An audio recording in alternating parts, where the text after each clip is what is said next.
Good evening, dear student. Myself Brijesh Pandey from DP Singh classes, your biology teacher. देखिए बेटा, हम लोग कुछ पिछले क्लासेस से हम लोग फोटोसिंथेसिस पे डिस्कस कर रहे हैं। ठीक, फोटोसिंथेसिस पे काफ़ी चीज़ें, स्पेशली हम लोग लाइट रिएक्शन के विषय में देख रहे थे बेटा। नीट के लिए हमने पहले बताया कि काफ़ी इंपॉर्टेंट टॉपिक है। एक चीज़ ये भी आपसे जिक्र करना चाहेंगे बेटा कि एग्जाम में अगर कि मान लीजिए क्वेश्चन आते हैं तो ये उतना इम्पॉर्टेंट नहीं है बेटा कि आप कितना कर ले जाते हैं, उससे कहीं ज़्यादा इम्पॉर्टेंट ये होता है बेटा कि कितने क्वेश्चन आप नहीं कर पाते हैं। समझ रहे हैं?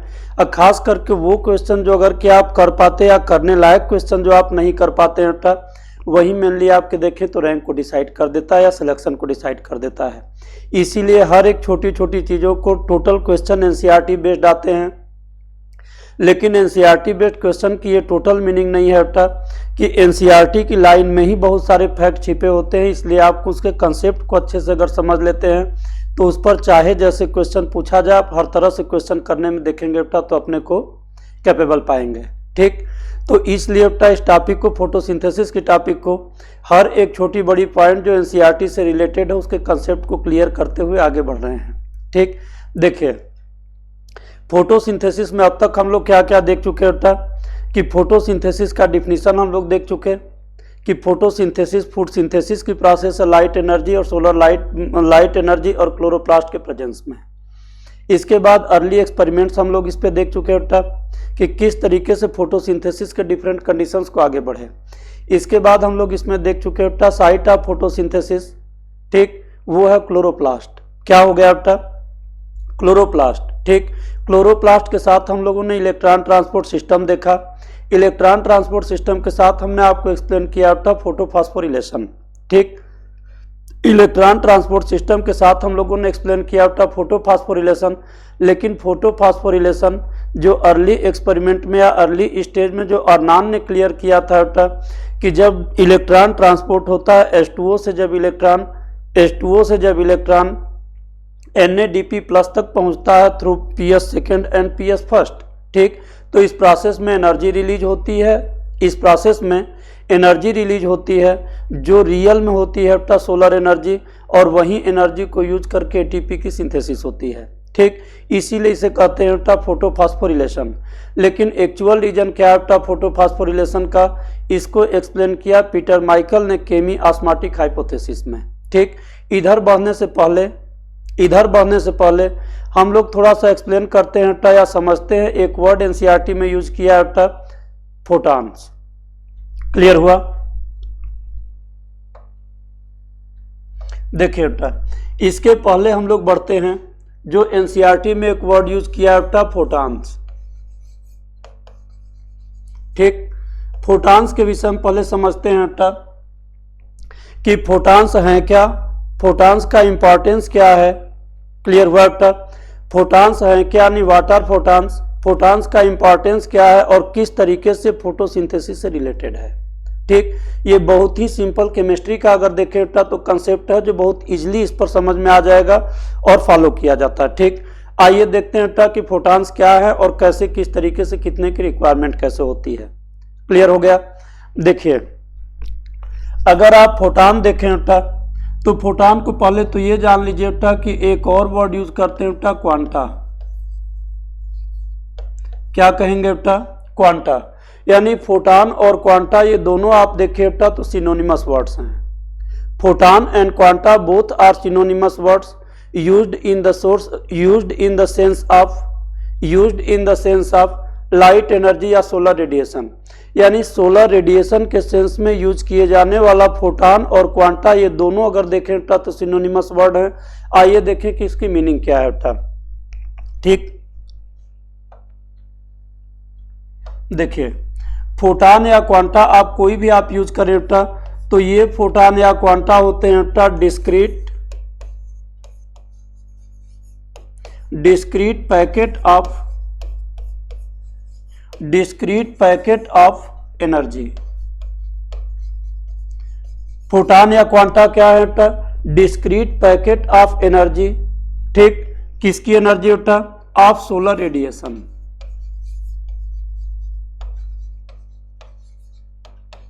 Solar radiation. क्लियर हो गया बेटा। यानी सोलर रेडिएशन में जो डिस्क्रीट पैकेट एनर्जी के हैं वो क्या है बेटा, फोटान या क्वांटा है। ठीक, एनसीईआरटी में लाइट रिएक्शन को स्टार्ट करने के पहले ही आपने देखा, मतलब कि देखेंगे बेटा, तो फोटान वर्ड को ही यूज किया है यहाँ पे। ठीक, तो फोटान क्या हो गया बेटा, discrete packet of energy of solar radiation, यानी सोलर रेडिएशन में एनर्जी जो होती है बेटा उसी के डिस्क्रीट पैकेट को अगर देखें बेटा तो फोटान क्या, फोटान कहेंगे या क्वांटा। क्लियर हो गया बेटा। यानी जो सोलर एनर्जी सन से अर्थ तक आती है जो है वो किस फॉर्म में आती है बेटा, फोटान या क्वांटा के फॉर्म में। क्लियर हो गया बेटा। अब देखिए फोटान या क्वांटा के फॉर्म में आती है। अब देखें बेटा तो किसी फोटान या क्वांटा में कितनी एनर्जी होगी और इस एनर्जी का रिलेशन क्या होगा। ठीक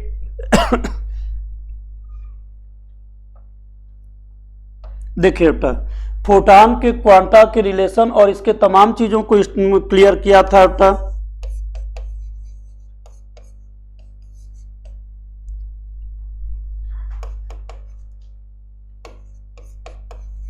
स्टार्क आइंस्टीन ने, किसने क्लियर किया बेटा, स्टार्क आइंस्टीन ने।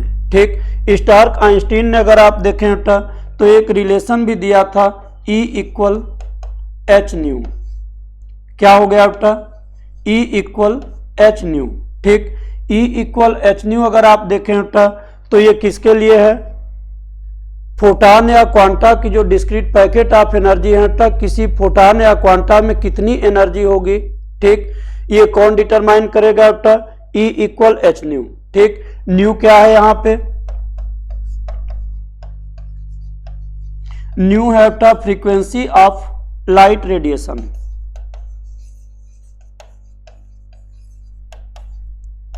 क्या है, न्यू आप यहां पर देखें बेटा तो ये है फ्रीक्वेंसी ऑफ लाइट रेडिएशन।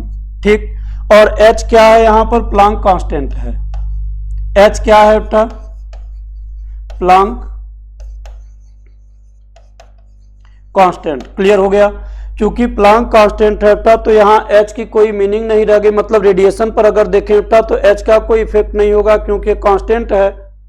यानी किस रेडिएशन में कितनी एनर्जी होगी, किस रेडिएशन में कितनी एनर्जी होगी, इसकी मीनिंग हो गई बेटा कि केवल उसके फ्रीक्वेंसी भर पर डिपेंड करती है।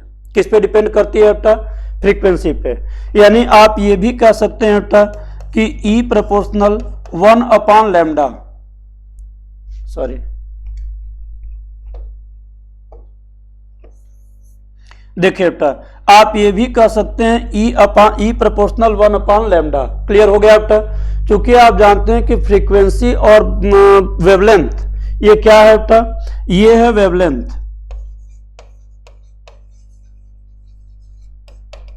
Wavelength of light radiation.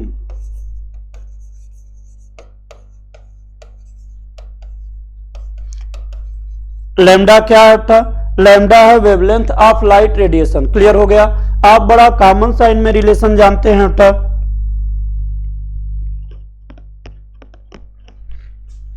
देखिए बेटा इनमें आप बड़ा कॉमन सा रिलेशन ये जानते हैं। ठीक, कि अगर E प्रोपोर्शनल 1 लैम्डा, क्लियर हो गया बेटा, या कह लें बेटा E प्रोपोर्शनल न्यू। ठीक, तो न्यू हो गए बेटा ये फ्रीक्वेंसी,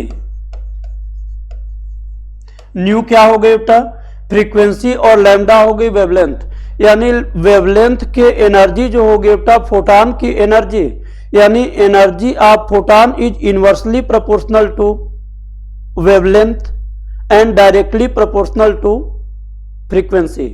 क्लियर हो गया बेटा। देखिए तो क्या हो गया बेटा यहां पर, energy of photon, energy of photon, photon या कह लें बेटा सोलर रेडिएशन,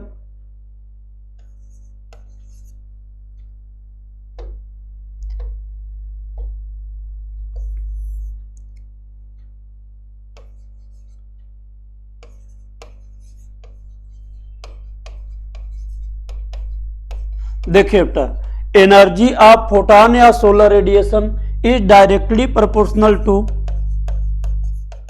इज डायरेक्टली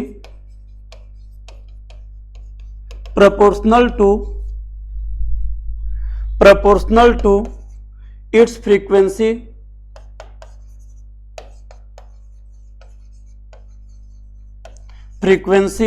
या कह लें बेटा इनवर्सली प्रोपोर्शनल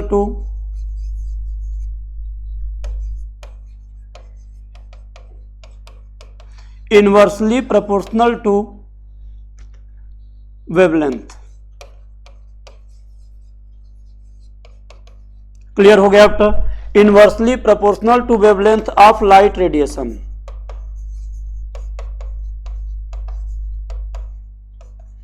क्लियर हो गया बेटा?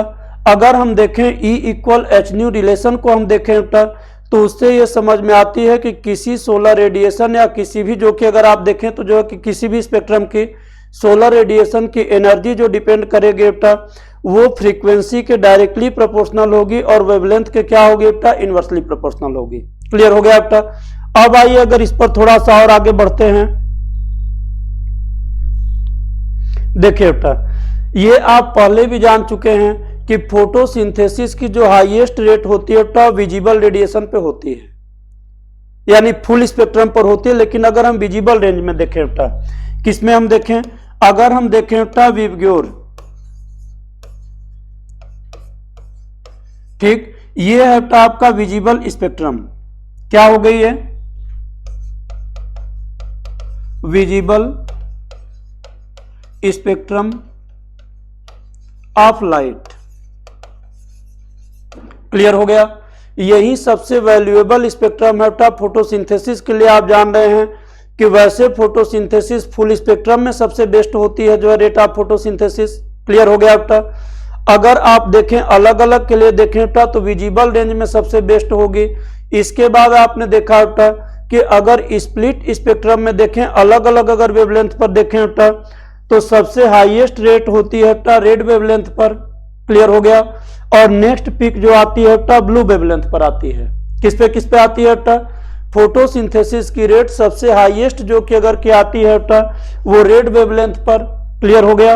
और इसके बाद सेकेंड मैक्सिमा जो होती है बेटा ब्लू वेवलेंथ पर होती है। बात समझ में आ गई? इसके साथ आप ये भी जानते हैं बेटा कि लगभग 390 नैनोमीटर से 700 नैनोमीटर तक ये होता है इनका वेवलेंथ। लैम्डा इक्वल अगर क्या आप देखें बेटा, तो इनके लिए कितनी हो गई, देखिए बेटा, लैम्डा अगर आप देखें बेटा, तो इन वेवलेंथ के लिए कितनी हो गई, 390 नैनोमीटर। ये स्टार्ट हो जाता है लगभग वायलेट रेंज से, और 700 ये आ जाता है रेड वेवलेंथ पर। क्लियर हो गया? यानी वेवलेंथ आप देखिए बेटा, तो रेड कलर के लाइट की या रेड स्पेक्ट्रम की जो है बेटा, वो विजिबल रेंज में हाईएस्ट है, और वायलेट की क्या है बेटा, लोवेस्ट है। ठीक, इसका मतलब हो गया बेटा कि लैम्डा का जो रेंज होगा बेटा, वो ये इंक्रीज कर रहा है। लैम्डा का रेंज अगर कि आप देखें बेटा, तो लैम्डा का रेंज यानी कि इंक्रीजिंग कंडीशन क्या है बेटा, ये वायलेट से लेकर के रेड की तरफ इंक्रीज कर रहा है बेटा। लेकिन अगर आप फ्रीक्वेंसी को देखें, किसे देखें बेटा, फ्रीक्वेंसी, आप जानते हैं कि फ्रीक्वेंसी और वेवलेंथ ये दोनों इनवर्सली प्रोपोर्शनल है। फ्रीक्वेंसी और वेवलेंथ ये दोनों कैसे हैं बेटा, इनवर्सली प्रोपोर्शनल है। तो अगर कहीं आप न्यू यानी फ्रीक्वेंसी ले लें बेटा, तो फ्रीक्वेंसी ले लें तो ये हो जाएगा बेटा 1 लैम्डा। इसकी मीनिंग हो गई कि जिसकी वेवलेंथ हाई होगी उसकी फ्रीक्वेंसी लो होगी, जिसकी वेवलेंथ हाई होगी उसकी फ्रीक्वेंसी क्या होगी बेटा, लो होगी, और जिसकी वेवलेंथ लो होगी उसकी फ्रीक्वेंसी क्या होगी बेटा, हाई होगी। ठीक, तो देखिए वेवलेंथ का अगर देखें बेटा, तो ये इंक्रीजिंग ऑर्डर है। ये क्या है वेवलेंथ का, वेवलेंथ का अगर क्या आप देखें बेटा, तो ये इंक्रीजिंग ऑर्डर है, और यहां पर यही आप देखें तो फ्रीक्वेंसी की, किसकी, ये फ्रीक्वेंसी की। तो फ्रीक्वेंसी की अगर कि आप देखें बेटा, तो इंक्रीजिंग ऑर्डर यानी कि ये कौन सी ऑर्डर है बेटा, ये डिक्रीजिंग ऑर्डर है,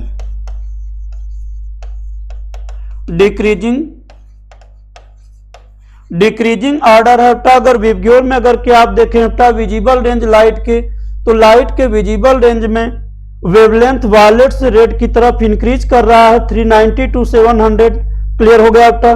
तो इसी के साथ फ्रीक्वेंसी अगर देखा जाए बेटा, तो वायलेट से रेड की तरफ क्या करेगी, डिक्रीज करेगी।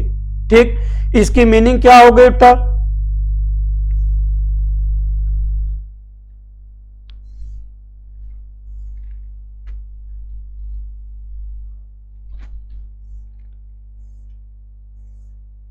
देखिए बेटा, इसकी मीनिंग ये हो गई कि हाई एनर्जेटिक फोटॉन, हाई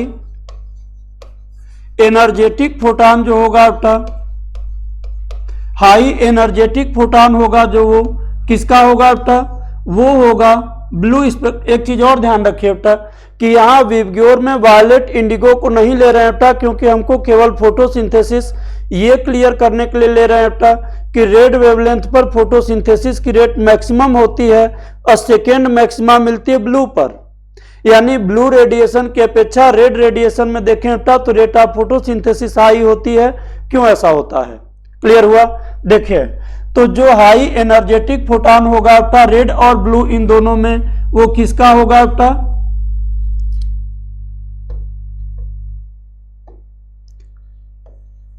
देखिए हाई एनर्जेटिक जो फोटॉन होगा बेटा वो ब्लू की अगर देखें बेटा तो ब्लू लाइट का होगा। किसका होगा बेटा, ब्लू लाइट का, ठीक। और इसके बाद अगर कि आप देखें बेटा तो रेड लाइट की चूंकि फ्रीक्वेंसी लो है इसलिए उसके फोटॉन की एनर्जी अगर देखें बेटा तो कम होगी, ठीक। तो अब यहां पर बात आती है बेटा कि अगर ब्लू लाइट में अगर कि मतलब ब्लू लाइट में अगर एनर्जी ज्यादा है, अगर उसके फोटॉन में अगर वो हाईली एनर्जेटिक फोटॉन है रेड की अपेक्षा, तो क्यों ऐसा होता है कि रेड लाइट में फोटोसिंथेसिस की रेट हाई होती है, ब्लू में होना चाहिए। किस में होना चाहिए, ब्लू में होना चाहिए। क्लियर हुआ बेटा? तो ब्लू फोटॉन जो है बेटा वो ज्यादा एनर्जेटिक है रेड फोटॉन की अपेक्षा, तो लेकिन फोटोसिंथेसिस की रेट मैक्सिमम किस में आती है बेटा, रेड फोटॉन पे। क्लियर हो गया? तो इसलिए इसका रीजन क्या है बेटा, इसको यहीं पर क्लियर किया जाएगा। और इसके बाद देखें बेटा कि फोटॉन को एब्जॉर्ब करने का तरीका क्या होता है और क्या इसका सिस्टम होता है। एक्साइटेड इलेक्ट्रॉन किस तरीके से आते हैं, देखिए बेटा यहां पर स्टार्क आइंस्टीन नहीं, किसने, आइंस्टीन ने ही यहां पर क्लियर किया बेटा कि अगर कहीं यहां पे देखिए किसी कंपाउंड पर अगर कोई फोटॉन अगर क्या करता है कि स्ट्राइक करता है, किसी मॉलिक्यूल पर अगर कोई फोटॉन स्ट्राइक करता है तो एक फोटॉन यानी कि वन फोटॉन या सिंगल फोटॉन जो होगा बेटा वो किसी एक इलेक्ट्रॉन पर आएगा और वही इलेक्ट्रॉन उसको कंप्लीटली एब्जॉर्ब कर लेगा। बात समझ में आ गई? यानी अगर कोई फोटॉन अगर सोलर रेडिएशन से आता है किसी कंपाउंड पर पड़ता है तो उस कंपाउंड में कोई एक ही इलेक्ट्रॉन उसको पूरे एक फोटॉन को एब्जॉर्ब कर लेगा। एब्जॉर्ब करने के बाद वो ग्राउंड स्टेट से किस में आ जाएगा बेटा, एक्साइटेड स्टेट में। क्लियर हो गया? यानी क्या हो गया बेटा कि one photon absorbed by one photon absorbed by a single electron, one photon absorbed by a single electron। Clear हुआ बेटा? Striking on A compound.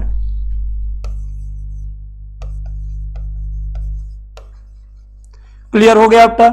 अगर किसी कंपाउंड पर अगर कोई फोटॉन स्ट्राइक करता है तो वो पूरा का पूरा फोटॉन एक ही अगर देखें बेटा तो जो है कि कौन एब्जॉर्ब कर लेगा, एक सिंगल इलेक्ट्रॉन एब्जॉर्ब कर लेगा। क्लियर हो गया बेटा? रिजल्ट क्या होगा कि रिजल्ट ये होगा बेटा कि वहां से इलेक्ट्रॉन ग्राउंड स्टेट से आ जाएगा एक्साइटेड इलेक्ट्रॉन में, एक्साइटेड स्टेट में। क्लियर हो गया बेटा? And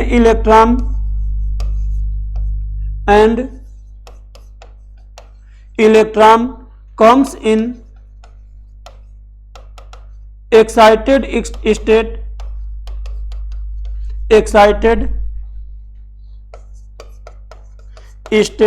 from ground state. Clear हो गया बेटा? रिजल्ट क्या होगा कि जब एक फोटॉन अगर किसी कंपाउंड पर स्ट्राइक, कंपाउंड यहां हो गया बेटा पिगमेंट पर, कंपाउंड यहां क्या हो गया बेटा, पिगमेंट फोटोसिस्टम। जब कोई फोटॉन अगर किसी फोटोसिस्टम या पिगमेंट पर स्ट्राइक करता है तो पूरा का पूरा फोटॉन किसी एक ही इलेक्ट्रॉन के थ्रू अगर देखें तो एब्जॉर्ब कर लिया जाएगा और वो इलेक्ट्रॉन क्या होता है कि ग्राउंड स्टेट से आ जाता है एक्साइटेड स्टेट में। समझ में आ गई बात? जब एक्साइटेड स्टेट में आएगा तो सपोज कीजिए कि आप ये भी जानते हैं बेटा कि एटम कोई भी हो, उसका न्यूक्लियस हो गया बेटा, न्यूक्लियस के सराउंडिंग अगर देखें तो इलेक्ट्रॉन होंगे। क्लियर हो गया? देखिए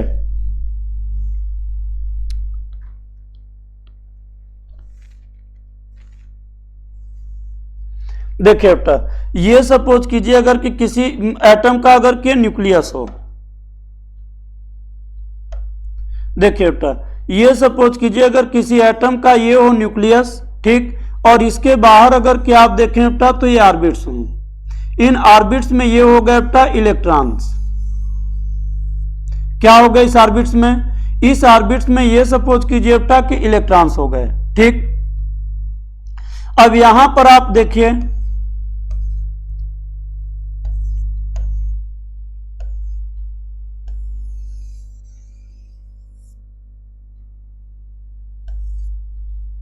देखिए बेटा, अब इस ऑर्बिट्स में ये इलेक्ट्रॉन हो गए। जब इस पर कोई फोटॉन, मान लीजिए कि अगर कि ये फोटॉन जो है, सपोज कीजिए बेटा कि ये फोटॉन, ठीक, ये फोटॉन डायरेक्ट स्ट्राइक किया बेटा अगर इस इलेक्ट्रॉन पे, अगर ये फोटॉन डायरेक्ट स्ट्राइक किया अगर इस इलेक्ट्रॉन पे, तो ये इलेक्ट्रॉन क्या होगा बेटा कि ये आ जाएगा एक्साइटेड स्टेट में। किस में आ जाएगा बेटा? एक्साइटेड स्टेट में। ये पोजीशन जो अपने ऑर्बिट में है ये है बेटा इसकी ग्राउंड स्टेट। क्या हो गई है? Ground state. यानी इलेक्ट्रॉन जो पहले अपने आउटर ऑर्बिट में प्रेजेंट था बेटा, अपने ग्राउंड स्टेट में था, वो किस पे आ गया बेटा? एक्साइटेड स्टेट में। यानी एक्साइटेड स्टेट की मीनिंग ये हो गई बेटा कि ये अपने आउटर ऑर्बिट को अगर देखें तो छोड़ता हुआ क्या होगा कि इमिट होगा बाहर, ठीक। जब बाहर इमिट होगा तो रिजल्ट ये होगा बेटा कि जितना एनर्जी इसके पास होगी उतना हाइट तक तो ये पहुंचेगा, उसके बाद ये फिर रिटर्न होने लगेगा अपने ऑर्बिट में। क्लियर हो गया बेटा? जब वो रिटर्न होने लगेगा तो रिटर्निंग के ही समय वो लाइट एनर्जी को हीट और इसके बाद देखें बेटा तो फ्लोरेसेंस यानी लाइट के रूप में रिलीज कर देगा, ठीक। लेकिन अगर यही मान लीजिए कि प्राइमरी एक्सेप्टर अगर यहीं पर हो, जैसे कि आपने देखा बेटा कि पीएस सेकेंड में फियोफाइटिन है और पीएस फर्स्ट में क्या है बेटा? पीएस सेकेंड में फियोफाइटिन है जो है और पीएस फर्स्ट में आयरन सल्फर प्रोटीन है। अगर सपोज कीजिए बेटा कि यही एक्साइटेड इलेक्ट्रॉन, सपोज कीजिए कि ये एक्साइटेड इलेक्ट्रॉन, ठीक, ये इसकी आउटर ऑर्बिट हो गई। यहां से मान लीजिए कि ये हो गया बेटा इसकी आउटर ऑर्बिट। अगर यहां से ये एक्साइटेड इलेक्ट्रॉन अगर के ऊपर आता है, ठीक, यहां से अगर कि क्या होगा बेटा कि ये इलेक्ट्रॉन अगर ऊपर आने के बाद एक्साइटेड स्टेट में, ठीक, अगर कोई इसको एक्सेप्ट करने वाला नहीं होगा बेटा तो ये इलेक्ट्रॉन फिर से रिटर्न होकर के आ जाएगा अपने ऑर्बिट में, ठीक। और यहीं से जो इसकी एनर्जी है फोटॉन की, उस एनर्जी को हीट के रूप में क्या करेगा बेटा? हीट और लाइट के रूप में, लाइट या हीट जो भी कंडीशन हो, ठीक, हीट और लाइट के रूप में अगर कि देखें तो इस एनर्जी को रिलीज कर देगा। क्लियर हो गया? लेकिन अगर सिचुएशन ये हो, अगर मान लीजिए सिचुएशन ये होता कि इसी पॉइंट पर अगर फियोफाइटिन हो, ठीक, जो फियोफाइटिन क्या है बेटा? ये प्राइमरी इलेक्ट्रॉन एक्सेप्टर है, प्राइमरी इलेक्ट्रॉन एक्सेप्टर है किसका बेटा? ऑफ P680 या कह लें बेटा पीएस सेकेंड। किसका कह लिया जाए?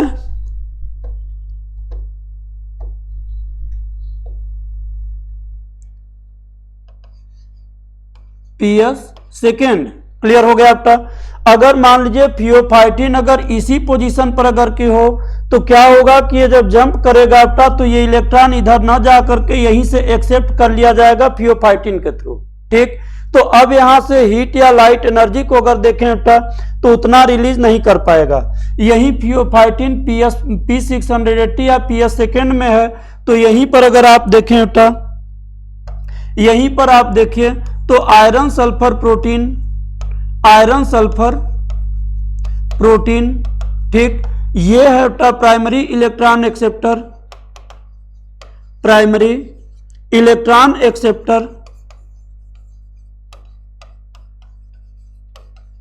Primary electron acceptor of P700, जो क्या है बेटा PS फर्स्ट है। क्लियर हो गया।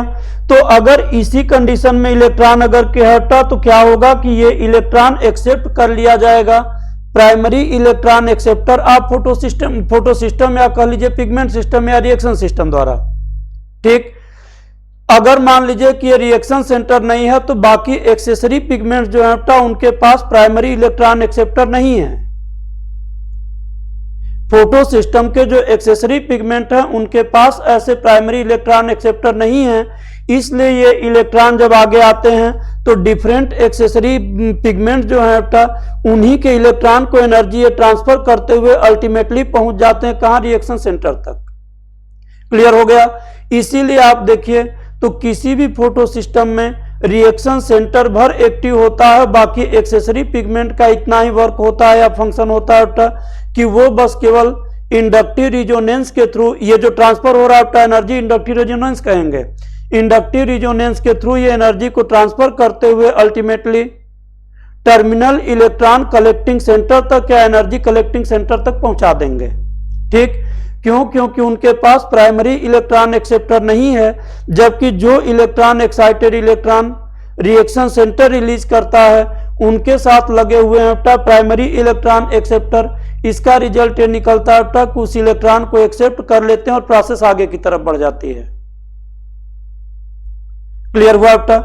ठीक, अब यहां से आगे अगर हम देखें कि लाइट एनर्जी में आप देखिए किसमें, लाइट एनर्जी में कि रेड लाइट अगर देखें बेटा, रेड लाइट ज्यादा इफेक्टिव है फोटोसिंथेसिस में किसकी अपेक्षा, ब्लू लाइट की। जबकि रियलिटी क्या है बेटा कि एक्चुअल में ब्लू लाइट के पास क्या है, हाई एनर्जी या ज्यादा एनर्जेटिक फोटॉन्स हैं। ठीक, तो रेट ऑफ फोटोसिंथेसिस क्या होनी चाहिए बेटा कि ब्लू लाइट में हाई होनी चाहिए, रेड लाइट में कम होनी चाहिए। लेकिन इसके पीछे रीजन क्या है देख लीजिए।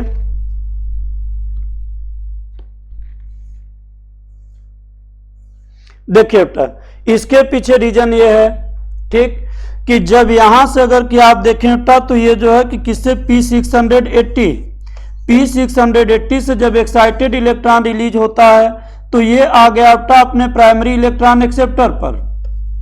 क्लियर हो गया। अब यहां से रिटर्न होकर के ये आता है बेटा किस पर, क्विनोन पे। अब क्विनोन के बाद ये आ जाता है बेटा प्लास्टोक्विनोन पे। किस पे आ जाता है, प्लास्टोक्विनोन पे। ठीक, अब यहां पर देखिए कि रेड लाइट से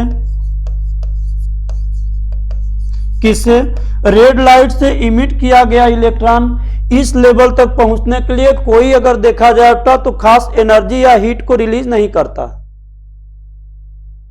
रेड लाइट के थ्रू एक्साइटेड इलेक्ट्रॉन या इमिट हुआ इलेक्ट्रॉन इस लेवल तक पहुंचने के लिए अगर कि देखें तो कोई भी एनर्जी या किसी भी तरीके के हीट के रूप में या फ्लोरेसेंस के रूप में, फ्लोरेसेंस मीन्स हो गया बेटा emission of light by living organism या इमिशन ऑफ लाइट कर लीजिए, लिविंग ऑर्गेनिज्म को न रखिए। ठीक, तो देखिए बेटा तो यहां से जो रेड लाइट द्वारा इमिट किया हुआ इलेक्ट्रॉन है वो प्लास्टोक्विनोन तक पहुंच जाता है, इसमें कोई हीट रिलीज नहीं करता।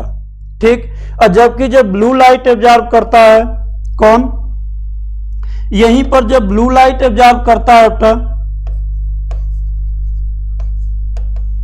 देखिए जब यहीं ब्लू लाइट के थ्रू अगर ये इलेक्ट्रॉन आता है तो यहां तक से आते आते अगर कि आप देखें बेटा, ठीक, इस पोजीशन तक आते आते ये काफी एनर्जी हीट के रूप में रिलीज कर देता है। जब ब्लू लाइट से अगर कि ये इलेक्ट्रॉन आता है बेटा तो इस पोजीशन तक आते आते ये काफी एनर्जी अगर कि देखें बेटा तो ये हीट के रूप में क्या करता है, रिलीज कर देता है। ठीक, यानी इसके पास उतनी भी एनर्जी नहीं बचती जितनी एनर्जी रेड लाइट के पास बच रही है इस पोजीशन तक आने के लिए। ठीक, यानी यहां तक आने में ब्लू लाइट की जो एनर्जी है बेटा वो रेड लाइट की अपेक्षा कम हो जाती है। इसीलिए आप देखें तो क्या होता है बेटा कि रेट ऑफ फोटोसिंथेसिस ये हाई होती है रेड लाइट में और लो होती है किसमें बेटा, ब्लू लाइट में। क्लियर हो गया। अब ये तो हो गया बेटा फोटॉन, यानी फोटॉन क्या हो गया बेटा, discrete packet of energy present in light radiation. ठीक, प्रत्येक फोटॉन की जो एनर्जी होगी बेटा कितनी होगी, E=h²। आइंस्टीन के कंसेप्ट के अगर इस कंसेप्ट को देखें बेटा या फार्मूला को, ये स्पष्ट करता है बेटा कि फोटॉन की एनर्जी उसके वेवलेंथ के क्या होगी, इनवर्सली प्रोपोर्शनल होगी, और उसके फ्रीक्वेंसी के क्या होगी बेटा, डायरेक्टली प्रोपोर्शनल होगी। यानी जिस लाइट की फ्रीक्वेंसी ज़्यादा होगी उसमें एनर्जी ज़्यादा होगी, जिस लाइट स्पेक्ट्रम की फ्रीक्वेंसी कम होगी उसमें एनर्जी क्या होगी बेटा, कम होगी। आप जानते हैं कि रेड लाइट का वेवलेंथ ज़्यादा होता है जो है कि, ठीक, और इसलिए उसमें एनर्जी क्या होगी बेटा, फ्रीक्वेंसी कम होगी, इसलिए उसमें एनर्जी कम होनी चाहिए। ब्लू लाइट की फ्रीक्वेंसी क्या है बेटा कि हाई होती है, वेवलेंथ कम होता है उसकी अपेक्षा, इसलिए ब्लू लाइट में क्या होगा बेटा कि एनर्जी हाई होगी, ठीक। लेकिन सेम लेवल तक पहुंचने के लिए रेड लाइट देखें बेटा तो एनर्जी को बहुत इमिट नहीं करती है हीट के रूप में, लेकिन ब्लू लाइट की काफ़ी एनर्जी हीट के फॉर्म में अगर देखें बेटा तो इमिट हो जाती है। इसलिए इस लेवल तक आते आते रेड लाइट की जो फोटॉन होते हैं बेटा उनके पास एनर्जी हाई होती है और ब्लू लाइट के फोटॉन के पास एनर्जी लो होती है, ठीक। तो ये तो रहा बेटा फोटॉन्स। अब आज के क्लास में तो यहीं तक था, बाकी नेक्स्ट क्लास में देखा जाएगा कि फोटॉन किस तरीके से फोटोसिंथेसिस में कितने फोटॉन की रिक्वायरमेंट है और क्या इनका रिलेशन है, ठीक। थैंक यू बेटा।